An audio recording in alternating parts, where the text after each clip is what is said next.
आदमी पार्टी तरफ संविधान दिवस पालित और वृक्षरोपण कार्यक्रम अनुष्ठित। गंजाम जिलार ब्रह्मपुर ठारे आम आदमी पार्टी तरफ संविधान दिवस तथा पार्टीर 10वां प्रतिष्ठा दिवस अवसर में स्थानीय गांधीनगर स्थित गांधी मूर्ति निकट में संविधान बचाओ देश बचाओ स्लोगान दे पथप्रांत सभा अनुष्ठित होता।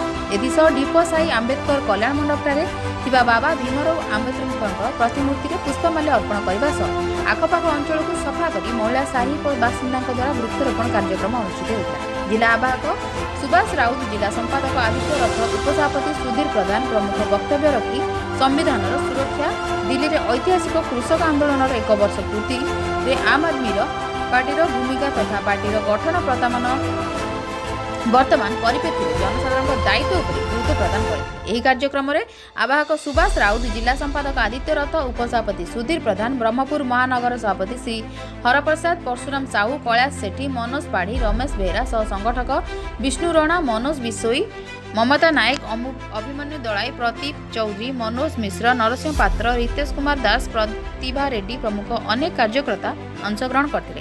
गंजाम जिला प्रतिनिधि मोहम्मद इंदासरी का रिपोर्ट, टाइम्स न्यूज इंडिया, सच की आवाज।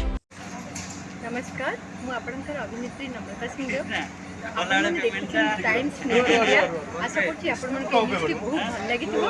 जदि भल लागुछि आपण लाइक, सब्सक्राइब एंड शेयर करथिबो। Thank you.